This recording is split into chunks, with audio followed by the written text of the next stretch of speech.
अगर अगर आप मुंबई में रह के फैमिली सपोर्ट नहीं करेंगे तो आप सर्वाइवर की जैसे सर्वाइव नहीं कर सकते। एज अ सर्वाइवर मुंबई में बहुत टफ है। अगर विनर नहीं बनी तो डेफिनेटली कि आपका सपने धीरे धीरे कम ही हो जाएंगे।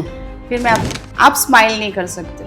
आप जब स्माइल करेंगे ऑडियंस का फोकस आपके फेस में चला जाएगा। तो डिजाइन कोई देखेगा ही नहीं। हाँ, आप मेंटेन नहीं करोगे तो मॉडलिंग नहीं कर सकते। आप जब डाइट करते रहते हैं, डाइट जिस दिन खत्म करोगे उसके 1 वीक के बाद ही आपके फिगर में वो चेंजेस दिखेंगे। इससे ज्यादा आपको कौन एक्टर या हीरोइन या कौन आपको इंस्पायर करता है कि जिसको देख के कि आपको लगता है कि नहीं ऐसा तो जरूर बनना है? दीक्षित की बहुत फैन हूँ जब से मुंबई आई हूँ। कि मैं आपको टैलेंट, लक और कांटेक्ट, ये 3 चीजें अगर आपको इक्वली मिल गई देन आप आगे जा सकते हैं। हेलो जी, हेलो, नमस्कार जी। पहचान पॉडकास्ट आज आपके लिए फिर से एक स्पेशल गेस्ट मैं लेके आई हूँ हमारे इस चैनल के ऊपर। मेरा काम है लोगों की पहचान कराना, पहचान पॉडकास्ट के थ्रू। लेकिन मैं पहचान कराती हूँ वो उनकी जुबानी, वो अपने बारे में बताते हैं मेरे इस पॉडकास्ट के जरिए। उनकी जर्नी मैं उनके ही मुंह से सुनना चाहती हूँ। तो आज हमारी ब्यूटीफुल गर्ल जो हमारी गेस्ट हैं उनका नाम है जी बरनाली, और वो मॉडल, एक्टर और बहुत कुछ ऐसे काम करती हैं जो कि आप उनकी ही जुबानी उनसे सुनेंगे। और मैं मिलाती हूँ अभी आपको बरनाली जी से। नमस्कार जी। Hello, hi, how are you?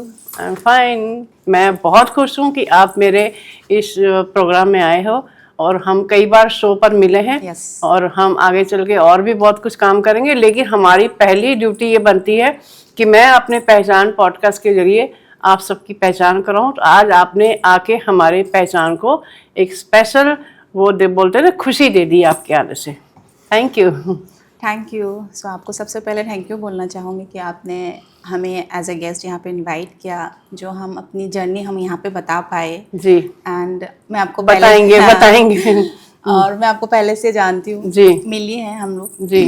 तो वही बोलना चाहूँगी कि आपसे मिलके अच्छा ही लगा। पहले भी हमने एक शो पे मिले थे आपसे, तो बात के आपका नेचर वाइज जो आप काम कर रही है सब कुछ अच्छा लग रहा है। मतलब लोग ऐसे रहते हैं ना कि चलो एज हो गए हम बैठ जाते हैं, अभी रिटायरमेंट लेके बैठ गए, बट आपसे मिलके मतलब वो चीज नहीं है। आपके मन में अभी इतनी इच्छाई है कि आपको आगे बहुत सारे काम करना है। अभी लगता है अभी तो जस्ट शुरुआत है। मैं सबको ये बोलती हूँ अभी तो सिर्फ शुरुआत हुई है, एज जस्ट नंबर। और मुझे आप जैसे आप तो मेरे लिए बच्चे ही हो ना, मेरे डॉटर के बराबर हो। तो मैं जब आप लोग के साथ में स्टेज पर वॉक करती हूँ या चलती हूँ, शो करती हूँ, तो मुझे इतना अच्छा लगता है कि मैं यंग बच्चों के साथ खड़ी हो पा रही हूँ। ये मेरे लिए बहुत प्राउड की बात होती है। तो वो देख के हमें भी बहुत अच्छा लग रहा है कि आप अपने आप को मोटिवेट हो जाते हैं। मोटिवेशन, और बाकी लेडीज के लिए भी बहुत मोटिवेशन है कि चलो एज हो गया, अभी हम क्या कर सकते हैं। यस, बहुत से लोग ये बोलते हैं कि हम अपनी मम्मी को आपके वीडियो दिखाते हैं कि उनको देखना चाहिए कि वो घर बैठ के बोर होते हैं, कुछ लोग करना चाहिए। तो भाई लोगों को ये समझ के जाना चाहिए कि एज ओनली द नंबर है, कुछ नहीं है। सब कुछ आपके मन में है। अगर आप मन में सोच के बैठ गए कि हाँ एज हो गई चलो बैठ जाए, सब कुछ अपने सोच के ऊपर डिपेंडेंट है। तो आपको देख के वही अच्छा लगता है। मैंने आपको जो पहली बार स्टेज में वॉक करते हुए देखा तो अपने आप को मतलब बहुत अच्छा लग रहा कि हाँ, मैं अपनी मम्मी को भी सोचती हूँ मेरी मम्मी लोग ऐसे होकर बैठ गए हैं घर पे, चलो अभी एज हो गई, कहाँ जाना है, क्या करना है, कुछ नहीं, आपको आराम से बैठना है। लेकिन नहीं, आपको देख के वो चीज नहीं है। मोटिवेशन मतलब हमें भी मिलेगा कि हमारे एज में हम भी कुछ कर पाएंगे। यस, वो मैं वही चीजें जो मैं 7-8 साल से सोशल मीडिया पर हूँ, तो मेरा एक तरीका है कि मैं किसी से कोई हेल्प भी नहीं मांगती, अकेले लगी रहती हूँ, जितनी ताकत है लगी रहती हूँ। कुछ लोग बोलेंगे कि आपके पास स्पॉन्सर नहीं। मैं बोलती हूँ जब हम काम करके दिखाएंगे ना तो स्पॉन्सर भी अपने आप आ जाएंगे। हमको बोलने की जरूरत नहीं, खुद आके बोलेंगे कि मैं आपकी हेल्प करना चाहते हैं। तो मैं कोशिश करती हूँ जितनी मेरी ताकत है वो मैं करूँ। जैसे पहले खाने की वीडियो बनाती थी, या फिर मैंने फैशन शो किए, बहुत कुछ किया। बट अब उसके बाद मैंने पॉडकास्ट क्यों शुरू किया कि मुझे लगता है कि हर इंसान जो मेहनत करके आगे आते हैं उनके लिए ओपन ऐसा प्लेटफॉर्म होना चाहिए कि आके दिल से वो अपनी बातें शेयर कर सकें, अपने बारे में बता सकें, और उनकी जर्नी को सुन के बहुत सारे लोग मोटिवेट होते हैं, उनको हिम्मत आती है। तो आज तो ये भी चाहती हूँ कि आप अपना पॉडकास्ट आपने आज तक क्या किया, अपनी Yes. जर्नी, अपने वो मैं इस कभी स्टेज Yes. में आपने अपनी जर्नी कैसे मुझे स्टार्ट करना है, एक दिन मैं अपना हाँ, पॉडकास्ट yes. खुद ही करूंगी, या कभी कभी मेरी डॉटर बोलती है Yes. कि मम्मी आपका पॉडकास्ट मैं करूंगी, आप अपनी जर्नी बताना, तो क्योंकि जरूर जरूर बताऊंगी। ये आपकी जो जर्नी है लोग देखेंगे वो भी इंस्पायर्ड होंगे बहुत, कि बहुत, हाँ, yes. इस एज में भी हम बहुत चीज कर सकते हैं। यस, मुझे ये लगता है कि नहीं, 59 की एज, मुझे लगता है अभी तो 25 साल की हूँ मैं। बस मुझे वही बात है। यस, मुझे मेरा बेटा बोलेगा कि मम्मी आप तो बिल्कुल ऐसे हो गए हो कि बच्चों जैसे हो गए कि मैं आपका पापा बन गया हूँ। मैंने कहा नहीं, हर इंसान के अंदर बचपना जब खत्म हो गया ना, तो वो इंसान खत्म हो गया। लाइफ खत्म। तो बचपना रहना चाहिए, हर एज में आपको खुश रहना, खूब सारी मेहनत करनी है। यही कारण है कि मैंने जो आपको अपने इस प्लेटफॉर्म पे बुलाया है कि आप इतनी मेहनत करते हो, इतने अच्छे मॉडल हो, टाइम्स के और बड़े बड़े शो पे या एज ए मॉडल जाते हो। तो आपकी जर्नी कैसी थी और कैसे शुरुआत हुई, कि आपका पहले से ही सपना था कि यही बनना था या क्या था? सारे क्वेश्चन एक साथ पूछ लेती हूँ, आप अपने हिसाब से आंसर दो, ताकि आपकी बातें सुन के और जो लोग बनना चाहते हैं आपके जैसे मॉडल या एक्टर या जो भी, तो उनको थोड़ी सपोर्ट मिलनी चाहिए आपकी बातों से। सबसे पहले मेरा यही है, ड्रीम तो है पहले से ही, फैशन को सबसे पहले आगे रखती थी कि अपने आप को आईने में देखती थी, कपड़े पहनने, तब से अपने आप को सोचती, टीवी देखती थी। फिर उसके बाद धीरे धीरे जब बड़ी होती गई तो मेरा सपना एक्टिंग लाइन में, मॉडलिंग लाइन में अपने आप को देखने लग गई कि हाँ मुझे भी ये करना है। फिर धीरे धीरे फिर घर वालों ने मना कर दिया था कि नहीं करना। फिर देन उन लोगों को मैंने समझाया, बातें की कि हर सबका एक अलग अलग सपना रहता है। जरूरी नहीं कि कोई पढ़ाई करे, पढ़ाई करके आगे जाए, सबका अपना अलग अलग रहता है। तो मेरा भी ये अलग था। तो फैमिली पहले सपोर्ट नहीं करती थी, बट धीरे धीरे अभी फैमिली सपोर्ट करने लग गई है। तो वो अपने आप को बहुत ब्लेसिंग समझती हूँ कि मुंबई में रह के फैमिली का सपोर्ट बहुत ज़रूरी है। अगर आप मुंबई में रह के फैमिली सपोर्ट नहीं करेंगे तो आप सर्वाइवर की जैसे सर्वाइव नहीं कर सकते। एज अ सर्वाइवर मुंबई में बहुत टफ है। एक घर में अकेले रहने से लेके, खाने पीने से लेके, ऑडिशन से लेके बहुत टफ हो जाती है। आपकी फैमिली साथ में रहती है? साथ में रहती है। ओके। तो फैमिली का सपोर्ट बहुत ही ज्यादा है। और फिर अपने आप को धीरे धीरे वही देखते गई कि हाँ मुझे मॉडलिंग करना है। सबसे पहले मैंने मॉडलिंग से स्टार्ट किया। मैंने पहले पेजेंट से स्टार्ट किया। ओके। तो पेजेंट से स्टार्ट करके फिर बॉम्बे टाइम्स से मॉडलिंग किया। फिर मॉडलिंग 4 साल 5 इयर्स करने के बाद फिर अपने आप को मैं रेडी कर पाई कि बॉलीवुड में एंटर करूं। क्योंकि वही है कि बॉलीवुड में जाओ, एक्टिंग में जाओ, सबसे शॉर्टकट बोलते हैं मॉडलिंग से ही, रास्ता वही से मिलती है। तो हाँ बहुत सच है, क्योंकि मैंने खुद एक्सपीरियंस किया हूँ। जब से मैंने मॉडलिंग स्टार्ट किया हूँ, स्टेज में जाती हूँ, लोगों से मिलती हूँ, उसी थ्रू मिलते हैं कि आप कांटेक्ट बनते हैं, उसी थ्रू आपको एड शूट्स मिलते हैं। तो वैसे ही मेरा आज एक्टिंग का जर्नी यहाँ से स्टार्ट हुआ है। एंड पर्टिकुलरली मैंने अभी तक एक्टिंग सीखी नहीं हूँ। मैंने हमेशा एक्टिंग हो आईने के सामने ही अपने आप को प्रेजेंट किया। तो उस हिसाब से अभी 2 इयर्स से मैं as a music video ad shoot कर रही हूँ। ओके। तो आप बोल सकते हैं कि धीरे धीरे बॉलीवुड में एंटर कर रहे हैं। बहुत जल्द आप एंटर हो जाएंगे और बहुत अच्छा काम करेंगे। ये मेरी आपके लिए स्पेशल वाली ब्लेसिंग है, क्योंकि मैं चाहती हूँ जो बच्चे मेहनत करते हैं उनको भगवान जी तो साथ देते हैं, बोलते हैं, लेकिन दुआएं भी काम करती हैं। तो हमारा कहने का मतलब ये है कि हमको दुआएं कमानी, और मैं आपसे बड़ी हूँ तो मैं आपको दुआ देती हूँ, ब्लेसिंग देती हूँ कि आपके सारे सपने पूरे हों। हाँ, तो अभी आप मुझे ये बताओ कि आपने फर्स्ट जो फैशन शो पहला जब किया था, कि एज ए मॉडल जब आप चले, क्योंकि मैं ये एक्सपीरियंस कर चुकी, मुझे पता है, मुझे अपना पहला शो याद है कि कब मैं स्टेज पर गई। तो आपको वो एक्सपीरियंस कैसा था कि जब आप स्टेज पे पहला वॉक करने गए, फिर आपने घर पे आके क्या बोला, फिर उन सपनों में आप कितने दिन तक सोचती रही कि मैंने वॉक कर लिया? मैंने जब पहले ब्यूटी पेजेंट रजिस्ट्रेशन किया, मैं बहुत ही नर्वस थी, क्योंकि घर वाले ने भी मुझे बोला था कि करना है, ओके फर्स्ट ट्राई करो, अगर विनर नहीं बनी तो डेफिनेटली कि आपका सपने धीरे धीरे कम ही हो जाएंगे। फिर मैं अपने आप को आईने में देख के मैंने बोला नहीं मुझे करना ही है, बिकॉज सपने देखा हूँ, देख रही हूँ, अगर उसको करने के लिए अगर मैं हिम्मत ना जुटाऊं तो क्या फायदा देखकर।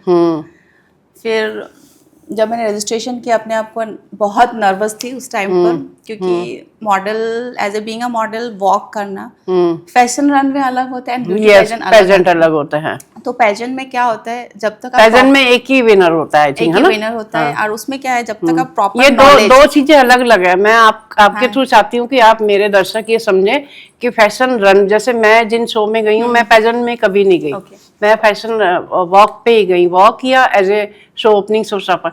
तो आपको ये छोटे में ये चीज समझानी है, पेजेंट क्या होता है, फैशन रनवे क्या होता है, और नॉर्मल वॉक क्या होती है, शो ओपनिंग शो स्टॉपर क्या होते हैं। आप थोड़ा सा ज्ञान बांटो इस चीज के ऊपर। सो मैं ब्यूटी पेजेंट रनवे शो दोनों कर चुकी हूँ। ब्यूटी पेजेंट में क्या होता है एंड रनवे शो में क्या होता है कि हम डिजाइनर के कपड़े पहनते हैं। जब हम डिजाइनर के कपड़े पहन के वॉक करते हैं तो वो हमें नहीं देखते, डिजाइन को देखते हैं, और हमें डिजाइन को उनके सामने प्रेजेंट करना पड़ता है कि उनका डिजाइन कैसे हम अपने आप कैरी करके हम उनको प्रेजेंट करें। और वहां पे क्या होता है कि आप वॉक करोगे, आप स्माइल नहीं कर सकते। आप जब स्माइल करेंगे ऑडियंस का फोकस आपके फेस में चला जाएगा, तो डिजाइन कोई देखेगा ही नहीं। तो रनवे शो में ऐसा होता है कि आप स्ट्रेट वॉक करना पड़ेगा एंड आप अपने आप को जो आउटफिट है उस हिसाब से आपको लेफ्ट राइट फ्रंट कैसे ऑडियंस को आप अपने ऊपर लेके आके इंटरेक्ट कर सकते हो, या फिर पोज देना। पोजेस इंपॉर्टेंट होते हैं ना, पोज बहुत इंपॉर्टेंट है कि पोजेस के हिसाब से आप अपने एंगल वाइज ड्रेस को आप कैसे दिखा सकते हैं, वो होता है। एंड ब्यूटी पेजेंट में ऐसा होता है कि आपको अपने आप को प्रोवाइड करना, अपने आप को प्रेजेंट करना पड़ेगा, अपने आप को प्रेजेंट लाइक आप वॉक करके आप अपने आप को आप अपने आप को कितना कॉन्फिडेंट है, आप जो वॉक कर रही है आप अपने आप को कैसे कॉन्फिडेंट है। और जब वहाँ पे जूरी बैठे रहते हैं, जूरी के सामने जो क्वेश्चंस आप अपने आप को कॉन्फिडेंट कैसे आंसर दे सकते हैं, अपने आप को प्रेजेंट करना पड़ता है वहाँ पे बीइंग अ मॉडल। हाँ, मेरे अंदर मॉडलिंग की कैपेसिटी है, मतलब आप अपने आप को कैसे प्रेजेंट कर सकते हो। और फैशन रन में है कि आप डिजाइन को प्रेजेंट करना है, वो डिफरेंस है। लेकिन वो चीजें क्या है कि कोई लोग नहीं जानते हैं कि रनवे शो क्या है, फैशन शो क्या है, तो वो चीज डिफरेंट है। हमें रनवे शो में ड्रेस को दिखाना है एंड पेजेंट शो में अपने आप को प्रेजेंट करना है, क्योंकि आप अपने आप को प्रेजेंट करोगे तभी तो बाद में आप दिखेंगे। तो वो प्लेटफॉर्म है कि अपने आप को हम प्रेजेंट करना पड़ता है कि कैसे है, कैसे कॉन्फिडेंट लाए हम अपने आप को, वो चीज रहती है। और फैशन शो में जाने के लिए अगर यंग बच्चे जिनको आना है इस लाइन में, उनको कौन सी एज होती है, जैसे लड़कियों का ही समझे, किस एज में उनको ऐसी प्रैक्टिस शुरू कर देनी चाहिए, या अगर जैसे कोई पेरेंट्स है कि बोलते हैं कि हमको इनको मॉडल ही बनाना है, जैसे मुझे मॉडलिंग पसंद है तो मैं चाहती हूँ, जैसे मेरी ग्रैंड डॉटर है तो मैं अपनी बेटी को बोलती हूँ कि ये मॉडल बनेगी, तो मुझे वो जानना है कि आप बताओ कि किस एज में उस बच्चे को, वैसे तो टैलेंट ऐसा होता है कि बचपन से दिख जाता है, बट फिर भी अगर हमको उनको बनाना ही है तो उनको किस एज से शुरू करना चाहिए, है ना? 6+ से 6+ कैटेगरी रहती है उनकी किड्स में। 6+ होने से अच्छा रहता है, क्योंकि बच्चे के ग्रोथ से लेके सब कुछ लेके 6+ से होती है, तो 6+ से आप मॉडलिंग स्टार्ट कर सकते हो। 6+ के बाद कोई एज नहीं रहती है, आप आराम से कभी भी कर सकते हो, ऐसा नहीं पूरी लाइफ कर सकते, इनका एज इतना है वो आप नहीं कर सकते। बट क्या है कि आप अपने आप को मेंटेन करना पड़ेगा अगर आपको मॉडलिंग करनी है, क्योंकि आप मेंटेन नहीं करोगे तो मॉडलिंग नहीं कर सकते। क्योंकि मॉडलिंग का मेन मोटिव ही है कि आप फिट रहकर एक ड्रेस आप कैसे कैरी करके कैसे अपने आप को प्रेजेंट करेंगे, वो बहुत जरूरी है। और हर एक ड्रेस को जो हमने पहना उस फील में आना, कि हमने कैसी ड्रेस पहनी है, उसके बाद फिर उसको प्रेजेंट करना, वैसी वॉक करनी, वो सब चीजें मिक्स होने के बाद ही हम एक मॉडल का रूप है ना कर सकते हैं कि हम एक मॉडल हैं, है ना? तो उसके लिए क्या करना होता है कि हमको हर एक ऑडिशन में जाना चाहिए, जाना चाहिए, जो भी शो के हमको चांस मिले उस जगह जाना चाहिए पेरेंट्स को लेके। जब तक आप एक्सपीरियंस नहीं करोगे आपको नहीं पता चलेगा, क्योंकि लोग क्या होता है कि बाहर देख के एंटर कर लेते हैं, लेकिन नहीं, उस जैसे शो करते लोग अपने आप को प्रेजेंट करते, वहाँ पे जो ऑडियंस बैठे रहते, प्रोड्यूसर भी बैठे रहते, डायरेक्टर भी बैठे रहते, नेक्स्ट शो जो करेंगे ऑर्गेनाइजर भी बैठे रहते हैं। तो उस जब आप वॉक करोगे अपने आप को जब प्रेजेंट करेंगे तो वो लोग आपको देखेगा कि वो कैसे वॉक कर रहे हैं। जब पता चलेगा कि उनका उसने ऐसे किया, किसने कैसे हाँ, वॉक किया, वो चीज देखेंगे, फिर आपको वही से कांटेक्ट मिल जाता है कि इन्होंने इतने अच्छे से वॉक किया, नेक्स्ट शो में वो मुझे चाहिए। यस, तो जो लोग भी देख रहे हैं उन सबको ये समझ लेना है कि अगर आप अपने छोटे बच्चों को एज ए मॉडल बनाना चाहते हैं, एक्टर बनाना चाहते हैं, तो उनको बचपन से ट्रेनिंग शुरू कर देनी, उनको स्टेज पर भेजना ही भेजना है, उनकी प्रैक्टिस करानी है, ताकि वॉक करें, सीखे, गलती करेंगे, करते करते ही वो सीख जाएंगे, उस ट्रेनिंग उनको मिलती जाएगी। तो ट्रेनिंग उनकी जरूर करानी है, तो ही बर्नाली जैसे आप मॉडल बन सकते हैं। फिर अपनी डाइट का और आपकी जो इतनी प्यारी सी स्किन है, सबसे पहले तो मुझे उसका राज बताइए कि आप अपनी स्किन केयर कैसे करते हो। स्किन केयर लाइक मैं सोचती हूँ स्किन, क्योंकि एक मॉडल एक्टर कितनी गॉड गिफ्ट तो होती है, एंड प्लस स्किन का वही है कि आप हर चीज का, स्किन हो बॉडी हो, जब तक केयर नहीं करोगे नहीं होगा। हर चीज में देखिए, आप जब डाइट करते रहते हैं, डाइट जिस दिन खत्म करोगे उसके 1 वीक के बाद ही आपके फिगर में वो चेंजेस दिखेंगे। यस, लाइक वैसे ये स्किन केयर भी वैसी है कि आप केयर नहीं करोगे, नेक्स्ट डे से आपको पता चल जाएगा। हाँ। तो मेरा भी वही है कि मैं सब कुछ नेचुरल करती हूँ, आर्टिफिशियल बहुत कम करती हूँ। फेशियल करती हूँ, नहीं बोलूंगी कि नहीं करती हूँ, फेशियल करती हूँ, लेकिन फेशियल के बाद भी घरेलू जो चीजें रहती है वो सब मैं सब करती हूँ। कोई टिप देना चाहेंगे, कोई घर की चीज कौन सी आप इस्तेमाल करते हो जो कि आपके फेस को अच्छा रखती, जो कोई भी आप यूज करते हो, मैं वही बताना। हाँ, यस, मैं यूज करती हूँ वही बेसन, raw milk and raw turmeric, उसमें हनी, हाँ, और उसमें विटामिन सी की कैप्सूल, वो जो विटामिन ई का जो आता है ना, विटामिन सी भी डाल सकते हैं, सी भी डाल सकते हैं, मिक्स करके बस उसका बना लो 3 डेज के बाद। तो कंटिन्यू मैंने अभी बहुत साल से कर रही हूँ, तो वो चीज कर रही हूँ, आगे भी करती रहूंगी। तो चीजें जितने भी आप आर्टिफिशियल करें, लेकिन नेचुरल चीजें बहुत काम करती है, भले वो स्लोली करती है बट काम करती है, वो काम करती है। और मेन स्किन का राज मैं वो बोलूंगी, आप जब तक अंदर से हैप्पी नहीं रहेंगे ना, आपको स्किन में दिखेगी। ये आपने एकदम रियल पॉइंट बोला है कि अगर आप अंदर से खुश नहीं है तो आप कितना भी अच्छा आप खा लो, कितने भी ट्रीटमेंट करा लो, कितना भी मेकअप कर लो, क्योंकि मैं कई बार, मैं जैसे अभी कल एयरपोर्ट पे थी, तो मैं अपनी डॉक्टर को मैंने ये बात बोली थी कि यहाँ पर जितने भी लोगों को मैं देखती हूँ ना, लेडीज पर ही नजर आती है, तो मैं बोलती हूँ वो इतनी थकी, इतनी हारी उनकी शक्लें, मतलब अपना फेस को इतना सिकोड़ के रखते हैं टेंशनों से कि उनका चेहरा ऐसे लगता है कि जैसे बहुत परेशान है। तो हमेशा अपने को अंदर से हम हर सिचुएशन में खुश रखने की कोशिश करेंगे ना, तो आपका चेहरा अपने आप ब्राइट लगता है, फिगर भी झुर्रियां, आपको झुर्रियां भी नहीं आती, आप हैप्पी भी रहते हो। ये मुझे पता है कि टेंशनें सबको आती हैं, बट उसमें भी हमको कैसे खुश रहना है, वो फिर आपका चेहरा भी ग्लो करता है। टेंशन देखिए, किसके लाइफ में टेंशन नहीं है, सबके लाइफ में है, बट उसको साइड में रख के आप कैसे सरवाइव करेंगे। टेंशन है अगर बोल के आप बैठे रहेंगे, कुछ नहीं करेंगे, रात को जब सोएंगे वही आप ख्याल लेके बैठे रहेंगे, तो कुछ नहीं होने वाला। आप टेंशन जो लाइफ में स्ट्रगलिंग सबकी रहती है, ऐसा नहीं है किसी के लाइफ में कोई टेंशन नहीं, ऐसा कोई बंदा है नहीं शायद, मेरे ख्याल से नहीं, कोई नहीं है। लेकिन उस टेंशन को हम साइड में रख के अपने आप को कैसे जी सकते हैं, कैसे आपको हैप्पीनेस कर सकते हैं, वो अगर चीज आप क्लिक करेंगे, सीखेंगे तो वो चीज ग्लो अपने आप फेस में आता है। मैं वो मानती हूँ, बाकी पता नहीं, मैं अपना एक्सपीरियंस वो तो एकदम सही बोल रहे हैं, वही होता है। बर्नाली, मुझे अभी आप ये बताओ, सबसे ज्यादा आपको कौन एक्टर या हीरोइन या कौन आपको इंस्पायर करता है, कि जिसको देख के कि आपको लगता है कि नहीं ऐसा तो जरूर बनना है? कोई एक स्पेशल आपका होगा ना? ऑब्वियसली है, मैं ना माधुरी दीक्षित की बहुत फैन हूँ। जब से मुंबई आई हूँ मैं लगी हूँ कि कब मैं उनसे मिलूं।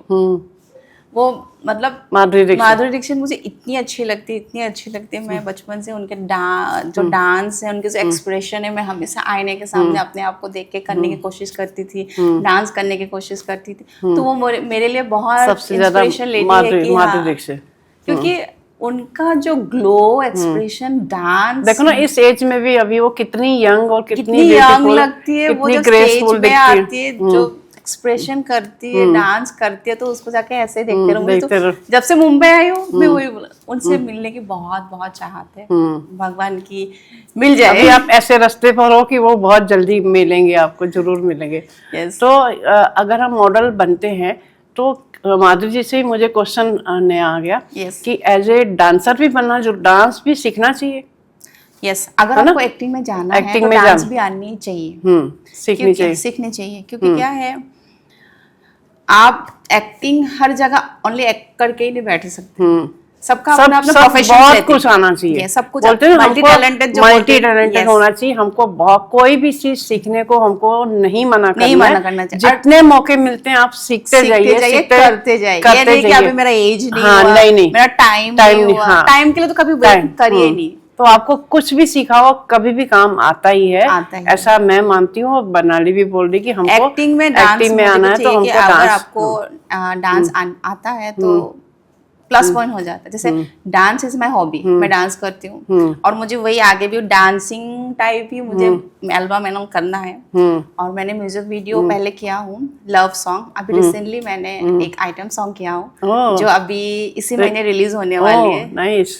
सो मैं पहचान के थ्रू, आपके थ्रू एज ए ऑडियंस सबको यही बोलना चाहूंगी कि आप वो सॉन्ग देखिए, प्यार दीजिए। अभी आप वो नाम गाने का बता सकते हैं? उस सॉन्ग का नाम है सैया थानेदार। सैया थानेदार। yes. तो आप सबको सैया थानेदार इनका आइटम सॉन्ग जो है वो सुनना है। यूट्यूब पे मिलेगा? कौन से चैनल पे? अभी कौन से चैनल में अभी आएंगे। ओके। तो हम जरूर आपका इंतजार करेंगे गाने का, कि आपको बहुत अच्छे काम मिले इस इंडस्ट्री में, आप बहुत सारे काम करें। और मुझे एक चीज़ आप मुझे एक चीज़ और ये बताइए कि हम किसी भी कैरियर में अगर अपने आप को सेटल करने की कोशिश करते हैं तो कुछ ऐसे एक्सपीरियंस होते हैं कि कुछ बैड या कुछ अच्छे, तो वो आप कुछ शेयर करना चाहेंगे? यस, बैड एंड गुड सब में रहती हूँ। मेरा भी हुआ था। मैंने हिना खान जी के साथ एक एड शूट किया था। ओके। तो उसके बाद उनके थ्रू ही मुझे और एक ऑफ़र आई थी। सो वो ऑफ़र मेरे लिए बहुत ही टफ था, क्योंकि उन्होंने डायरेक्टली मुझे सब कुछ डिटेल लोन करने के बाद उन्होंने मुझे डायरेक्ट कॉम्प्रोमाइज़ के बारे में पूछा था। सो मैंने उस टाइम अपने आप को बहुत शॉक्ड हो गई थी, बिकॉज उससे पहले कभी ऐसा हुआ नहीं है। तो मैं वही मानती हूँ कि इंडस्ट्री में कॉम्प्रोमाइज़ एंड चीज़ें रहती है, but it's depend only you कि आपको वो चीज़ करना है या नहीं करना है। सामने वाले आपको कुछ भी ऑफर करेंगे। अब मैं सोचती हूँ कि इसी इंडस्ट्री में नहीं है, हर जगह है, बट ये इंडस्ट्री ज्यादा, मैं सोचती हूँ कि ये इंडस्ट्री ज्यादा बदनाम इसीलिए है क्योंकि बोलते हैं ना कि कलयुग है ना, कि हर चीज की कीमत जरूर मांगी जाती है। कि हम कोई इंसान, क्योंकि सिंपल बात है, कोई किसी को पानी का ग्लास भी नहीं पिलाता है, तो किसी के कैरियर को सेट करेंगे या किसी की हेल्प करेंगे तो वो जरूर उनको डिमांड होती है। बट हमको क्या करना है क्या नहीं करना है वो हमारे ऊपर डिपेंड होता है। मैं क्या पहनूं, मैं कौन सा वॉक करूं, क्या करूं, वो मेरे ऊपर डिपेंडेंट है। उन्होंने मुझे ऑफर किया, आई एम नॉट कंफर्टेबल, सो मैंने उनको मना किया, मैंने नहीं किया। और मुझे आगे भी वैसा काम नहीं करना है। टैलेंट वैसे जो काम मिलेंगे डेफिनेटली करूंगी, और जो चीज में कंफर्टेबल नहीं हूँ वो मैं नहीं करूंगी। और इस पॉडकास्ट के जरिए मैं एक बात बोलना चाहूंगी, आप जब शो करते हैं, शूट करते हैं, एक बार अच्छा है कि सामने वाले आपको आगे से ऑफर कर रहे हैं जी। पहली बात, आपको ये पता तो चला कि सामने वाले ने मेरे बारे में क्या सोचा। हाँ। बट कुछ इंसिडेंट ऐसा भी होता है ना, सामने वाले आपके पास आके बहुत फ्रेंडशिप करेंगे, ये करेंगे, उसके मन में क्या है आपको पता ही नहीं है। वो चीज जब बाद में पता चलती है, वो चीज ज्यादा हर्ट होता है कि उस इंसान ने मेरे साथ फ्रेंडशिप इसीलिए की, इस रीजन की वजह से। और जो लोग सामने से आके बोलते हैं, मैं सोचती हूँ वही लोग अच्छे हैं, क्योंकि उनके मन में क्या है, क्लियरिटी तो है। और कुछ लोग ऐसे है ना, फ्रेंडशिप कर लिया, बाद में पता चला कि उनके मन में गन है, ये सब चीज। तो वही मैं अपने एक्सपीरियंस बोल रही हूँ, जो सामने से बोलते वही लोग सही रहते। पीठ पीछे करने वाले लोग पता भी नहीं चलता कि आप एवर भी नहीं हो सकते कि वो क्या कर रहे हैं अपने साथ। तो वही है कि सामने वाले जो बोला, सामने से बोला, हाँ ठीक है, आपको करना नहीं करना वो आपके ऊपर डिपेंडेंट है। और ये हमारी जो मॉडलिंग लाइन है या फैशन शो या फिल्म, ये लाइनें थोड़ी टफ है ना? टफ है, राइट। टफ है, इसमें कभी कभी हिम्मत भी इंसान की टूट जाती है ना? इंसान की हिम्मत टूटती है, इसीलिए टूटती है क्योंकि सबको अपने अपने लाइफ में सब स्ट्रगलिंग करके ही आते हैं।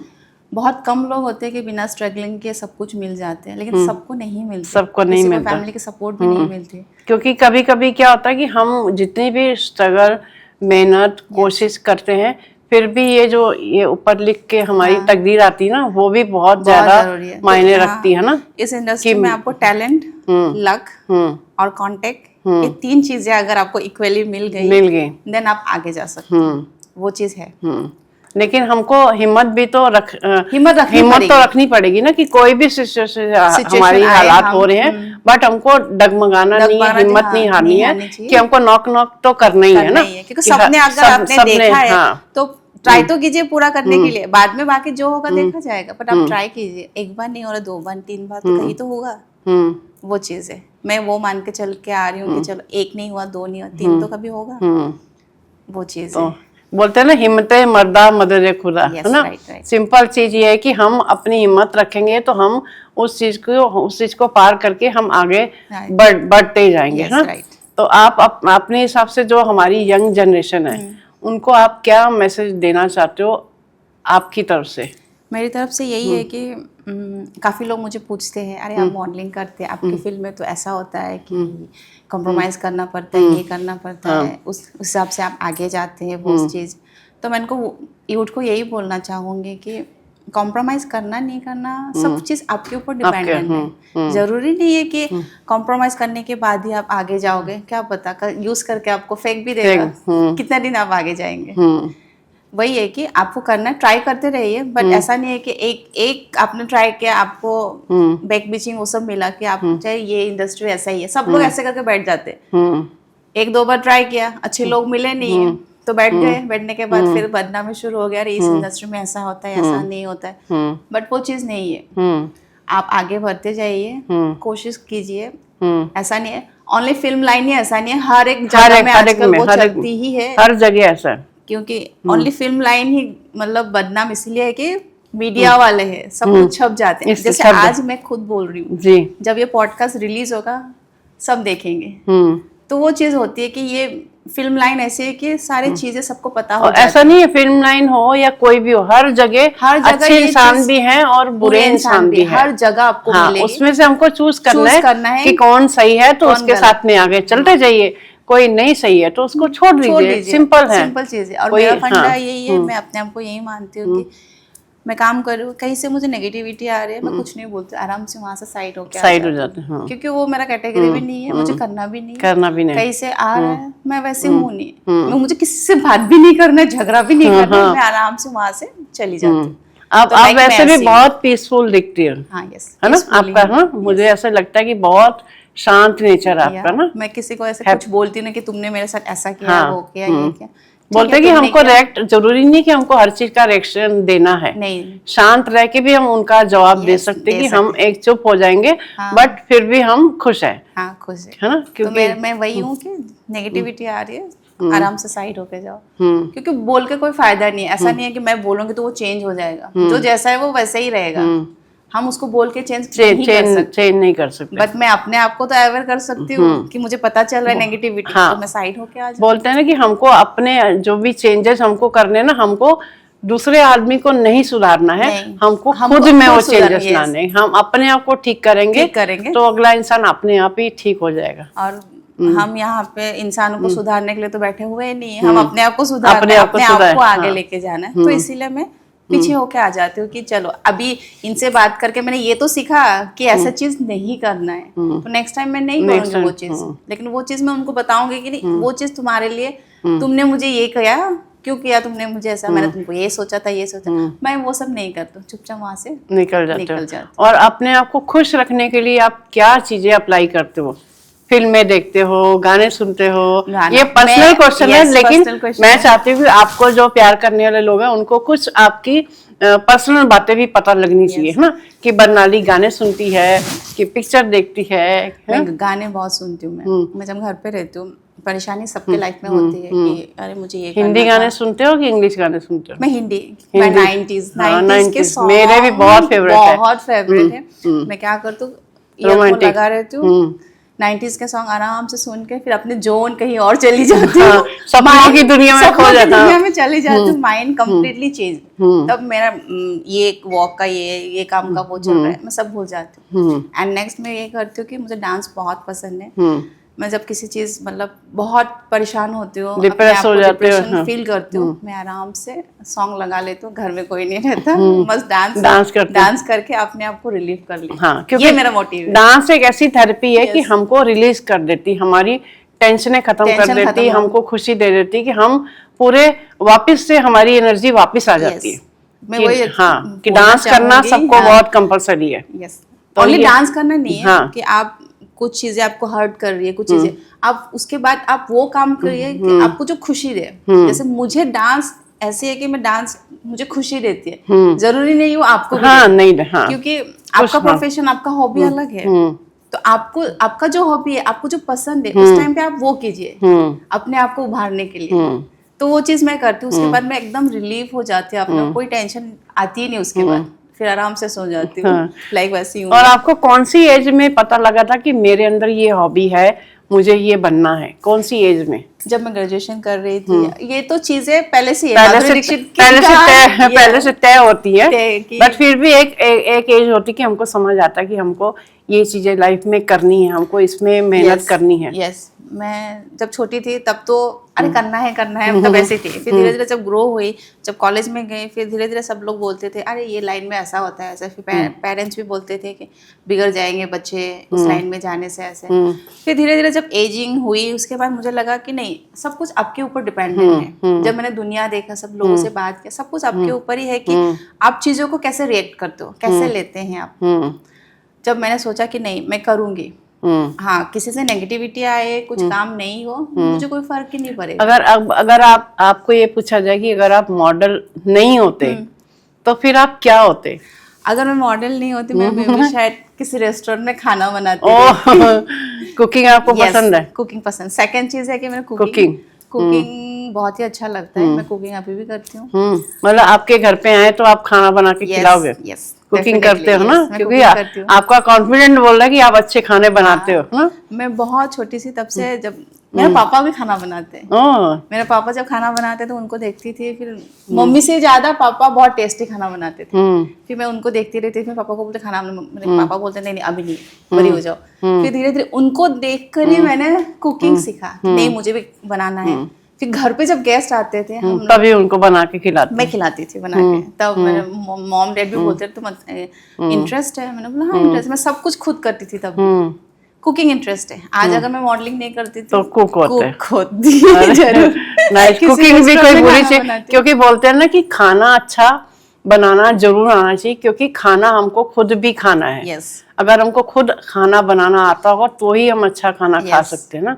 तो इसीलिए खाना सबको सीखना जरूरी है। मैं ये सबको बोलती हूँ कि हर इंसान को, जेंट्स को भी, लेडीज सबको आना चाहिए, क्योंकि हम हेल्थ, आजकल का जमाना कैसे कि बहुत हेल्थ की कॉन्शियस हो चुके हैं और खाने भी बाहर के बहुत खराब है। जितना हो सके घर का खाना बनाओ, खाओ, ताकि आपकी हेल्थ अच्छी रहे। तो हमारी बरनाली जी खुद खाना बनाती है, खाती है, तो इनकी सेहत का एक ये भी राज हो सकता है। इनकी सुंदर, हाँ, खुद बना के खुद हेल्दी चीजें खाती हूँ। आजकल का एक प्लस पॉइंट है कि यूट्यूब, नेट है, सबको चीजें मिल जाती है। आपको पतला कैसे होना है, सब कुछ, आपको डाइट कैसे मेंटेन करना है, किसी को जाके पूछना नहीं पड़ता है कि आप क्या करें, गूगल करके सब पता रहता है। गूगल में चैट जीपीटी से सब पूछ लेते हैं, सब नॉलेज आ जाती है। लेकिन मुझे आप यंग हो, इसलिए मुझे आपसे ये क्वेश्चन पूछना है कि आजकल भले हमारे फोन पे हर चीज है, बट फिर भी फैमिली में बड़ों से क्वेश्चन पूछना, या अपने नानी दादी माँ जो होते हैं घर के बड़े लोग, उनसे पूछने और फोन से पूछने में कुछ डिफरेंस है ना? बहुत डिफरेंस है ना? बहुत डिफरेंस है। आप अगर पेरेंट्स से गाइडेंस है, वो अपना एक्सपीरियंस बताएंगे कि उन्होंने अपने लाइफ में क्या क्या किया है। फिर हमको उनसे ये, गूगल आपको नहीं बताएगा, ये चीज नहीं बोलेगा कि आपको ये करना है।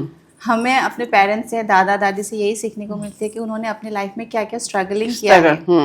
अभी हम लोग में भी वी आर वेरी लकी कि हमको घर अच्छा मिल गया, गाड़ी मिल रहा है, पहनने को अच्छा चीजें मिल रही है। सबको वो चीज नहीं मिलती। तो हमारे दादा दादी के उनके थ्रू हमको ये भी जानने को मिला कि उनके लाइफ में भी बहुत स्ट्रगल थे कि हम लोग ने घर बनाया, हमने ये किया वो किया।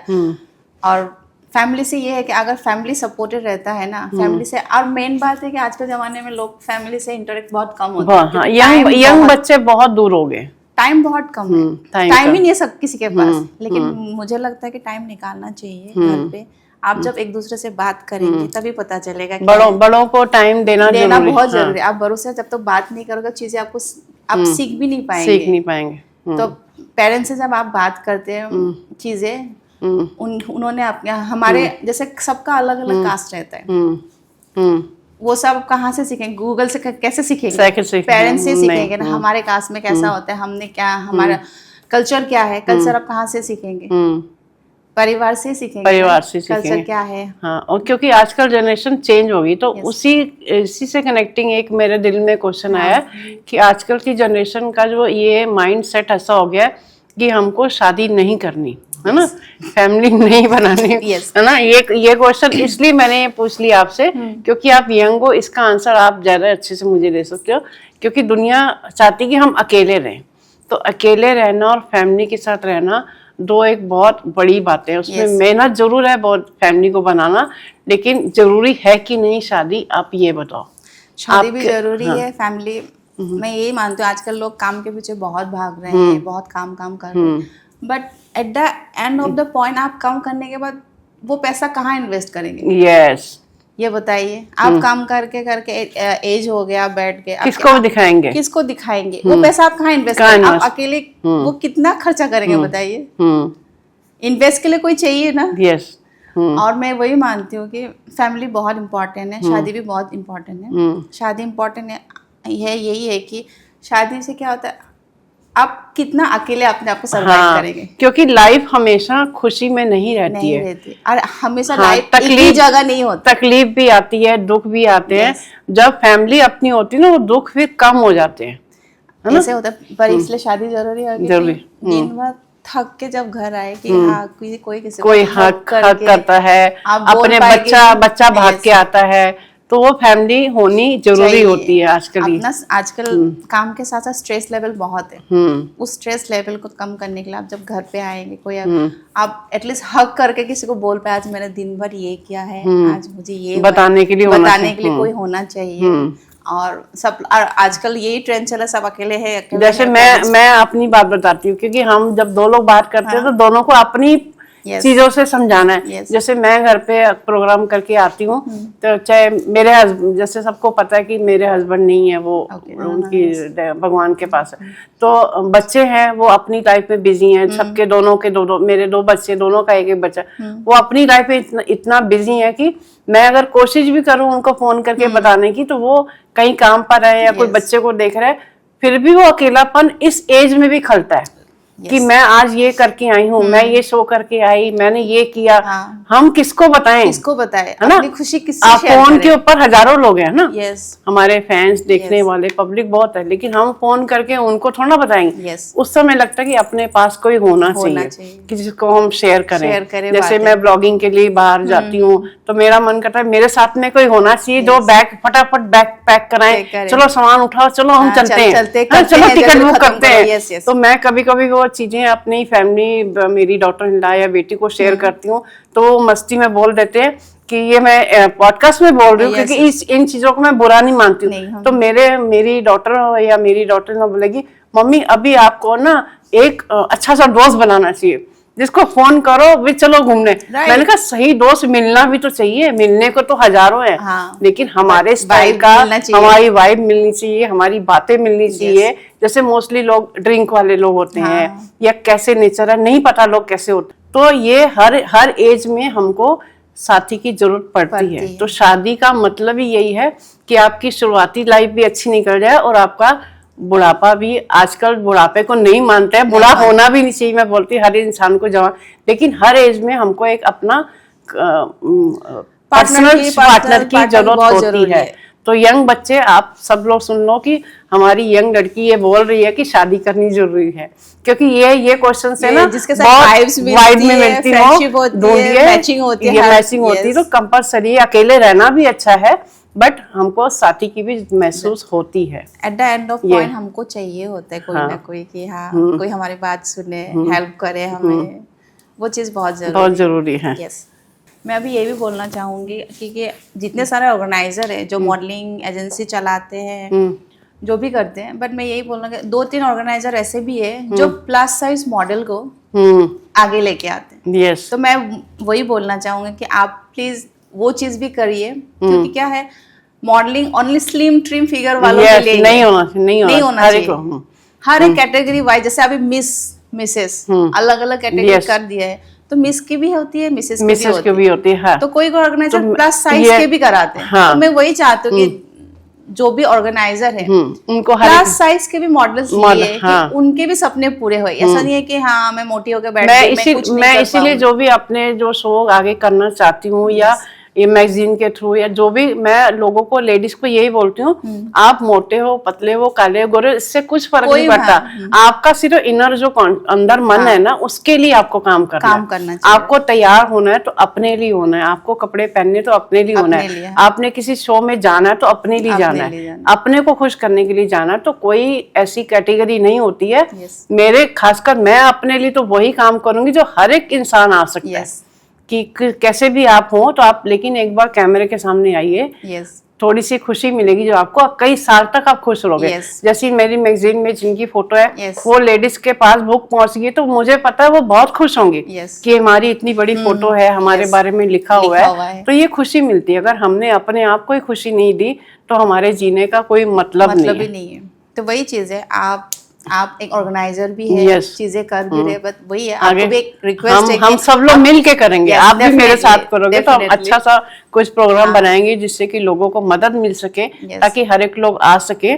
और हम बहुत जल्द ऐसा शो भी मैंने ऑर्गेनाइज किया है कि टैलेंट शो हम करने वाले हैं, जो ऑल ओवर इंडिया से हम टैलेंट ढूंढेंगे, उनके ऑडिशन लेंगे, फिर उनको अच्छा सा बड़ा प्लेटफॉर्म देंगे ताकि वो आके डांस करे, सिंगिंग करे, जो भी उनके अंदर टैलेंट है वो दुनिया तक हम उनको पहुंचाए। ऐसी मेरी कोशिश है। हाँ वही है। तो आप जो कर रहे हो बहुत ही अच्छा है। तो वही, इसके साथ मैंने वही की बोलना चाहती थी कि प्लस साइज मॉडल्स भी आए, अपने आप को प्रेजेंट करें। ये नहीं कि मैं मोटी हो गई, मैं कुछ नहीं कर सकती। आप जस्ट अपना कॉन्फिडेंस लेके आइए, बाकी कुछ नहीं है। ओनली कॉन्फिडेंस चाहिए, इस चीज है मॉडलिंग करने के लिए, रैंप करने के लिए, वॉक करने के लिए। कॉन्फिडेंट लेवल अपना हाई रखना है, हाई रख ले, बस फेस में स्माइल, खुशी, और वॉक करते रहिए बस। बहुत जल्द हम कुछ अच्छा सा प्रोग्राम करेंगे अरेंज, हम लोग मिलके दुनिया को ये खुशी देंगे जरूर अच्छे से प्रोग्राम के लिए। डेफिनेटली आपके साथ मैं भी जुड़ना चाहूंगी। यस, आप मेरे साथ ही हो भी। मेरा एक मैं बोलती हूँ, जो पहचान बनाने का मतलब ये कि हम सब अलग अलग जगह की पहचान मिलके ग्रुप बन जाएंगे और दुनिया को वो खुशी और वो चीजें देंगे जो हमने फील किया है ना, जो आपने फील किया है, जो हमने किया, हम वो लोगों को खुशी देना चाहेंगे कि हमारे साथ जुड़िए और आप लोग भी वो चीजों को एंजॉय कीजिए। ये हमारी जो इस लाइन में जो रिजेक्शन होता है, उसकी बहुत बड़ी टेंशन पड़ जाती है दिमाग में, कि एंजाइटी और मूड खराब हो जाता है। उस चीज को कैसे हैंडल करना चाहिए, आप थोड़ा सा बताओ। वो आपके सोच के ऊपर डिपेंडेंट है, क्योंकि ठीक है, आप एक चीज करने जब जाते हैं, बहुत सारी चीजें आपके मन में आ जाती है, मुझे वो करना ही है। जब वो चीजें, आप बहुत सपने देखने के बाद वो सपना जब टूट जाता है तो मन टूटता ही है। लेकिन नहीं, जब आप एकांत रहिए, अकेले रहिए, आप दोबारा सोचिए कि मैंने क्या किया। उस रिजेक्शन में मे बी आपको भी गलती हो सकता है, क्योंकि जरूरी नहीं है कि आपको किसी ने गलत बोला है, किसी ने गलत बोला, भी गलती हो सकती है, मेरी भी गलती हो सकती है कि मैंने क्या किया। कि हर उस चीज को अगर आप रियलाइज करेंगे ना कि अरे नहीं, मैंने तो 100% लिया, उन्होंने मुझे नहीं लिया, बट दूसरे को आप बोलने से पहले एक बार अपने अंदर भी सोचेंगे, सोच के देखिए कि शायद मेरी प्रैक्टिस में कमी है ना, या मेरे अंदर ही कुछ कमी है। वो चीज अगर आप सोचेंगे, रियलाइज करेंगे, तो मैं वही बोलना चाहूंगी कि नेक्स्ट आपको करने की इच्छा रहेगी हाँ, कि yes. दोबारा मैं करूँ। अगर हमको जजेस हमको कोई कमी निकालते हैं या हमको किसी वजह से बुरा बोलते हैं, तो हमको ये फील करना चाहिए कि शायद हमारे अंदर कुछ कमी है, उस हमको कमी और में कैसे सुधार, थोड़ा- हाँ, हमको सुधारने की सुधारने कोशिश की- कर रहे हैं ना, yes, yes. इस तरीके से हमको लेना चाहिए। तो चीजें आप नेगेटिविटी मत लीजिए, पॉजिटिविटी करके लीजिए, कीजिए, सीखिए, करिए। ऐसा नहीं है कि एक दरवाजा बंद हो गया तो लाइफ ही खत्म। एक दरवाजा बंद, भगवान ने दूसरा दरवाजा खोल के जरूर रखेंगे, बट आपको वो दरवाजा कहाँ है, वो माइंड, आपको प्रेजेंस ऑफ माइंड होनी चाहिए कि क्या करूँ, कौन सा क्लिक करूँ, वो चीज होनी चाहिए। ये तो है, क्योंकि हमारे सोचने पर डिपेंड करता है। सब चीज हमारे सोचने पर डिपेंडेंट है। अगर आप नहीं, लोग बोलते हैं ना, जैसे आजकल जब हम रील देखते हैं, एस्ट्रोलॉजर भी लोग भी वो बोल रहे हैं कि आप जो सोचेंगे माइंड से लेके सब चीजें वही जाएगा, बट वो चीज मैं भी मानती हूँ कि वो सही है। आप पॉजिटिव सोचेंगे, लाइफ में पॉजिटिव होगा। आप अगर नेगेटिव जाएंगे तो आपकी लाइफ भी उसी तरह नेगेटिविटी में ही जाएगी। चीजें पॉजिटिविटी लाइए, स्माइल लाइए, कुछ भी सिचुएशन हो लाइफ में, स्माइल ऑन योर फेस, बस। और वो काम मैं करूंगी, करके और ही जाऊंगी। सबसे बड़ी बात है, हमारी जो एनर्जी है, यस, जो हमारा यूनिवर्स है, वो हमारी सारी बातें सुनता है, हमारे सारे सपने पूरे होते हैं। तो हम अपने यूनिवर्स को रिक्वेस्ट करें, हम जो बनना चाहते हैं बनेंगे। आपके जैसे ब्यूटीफुल मॉडल जो लोग भी बनना चाहते हैं, बनाली जी की बातें सुन के आप सबको कुछ ना कुछ सीखने को जरूर मिला होगा। तो हमारा तो काम ही है कि हम अपनी पहचान के जरिए ऐसे ऐसे आर्टिस्ट गेस्ट लाते हैं जो कि दुनिया में अपना मुकाम बना चुके हैं, और हम सबको मोटिवेट करते हैं। थैंक यू, आप हमारे पास साथ में आए बनाली, और बहुत अच्छा लगा आपकी बातें सुन के। और आप हमेशा खुश रहो और अपने सपने सारे पूरे हों आपके, हमारी यही दुआ है। Thank you very much. Thank you so much. आपसे बात करके जो आज एक्सपीरियंस किया बहुत ही अच्छा लगा। हमें भी कुछ सीखने को मिला है, क्योंकि लाइफ में as just a number. Yes. आगे बढ़ते रहिए, Yes. काम करते जाइए और अपने आप को हैप्पी रखिए। हैप्पी सबसे मेन मोटिव है कि आप क्या कर रहे हो, क्या नहीं कर रहे हो, अपने आप को कैसे आगे। हमारी लाइफ में बहुत सी चीजें ऐसी आती जाएंगी जिसको हमको क्रॉस करके, जंप करके जाना है ना। हमारे आज पहचान पॉडकास्ट का मतलब ही यही है कि एक यंग जनरेशन और एक उनसे बड़ी जनरेशन दोनों मिलके एक ही चीज पर हम इसको नतीजे पर निकले हैं कि हमको हिम्मत नहीं हारनी है, मोटिवेट रखना है, अपने आप को खुश रखना है, हैप्पी रखना है, और हम अपने काम पूरे करते जाएंगे और गॉड हमारे साथ में है। Thank you very much. और हमारी तरफ से ये आपके लिए पहचान का ये थैंक यू। इसमें आप चाय कॉफी पीना, और पहचान पॉडकास्ट में आए हैं, ये आपको याद रखेगा, आप भूलोगे नहीं, कभी नहीं भूलूंगी। ये आपका मेरी तरफ से गिफ्ट है। Thank you.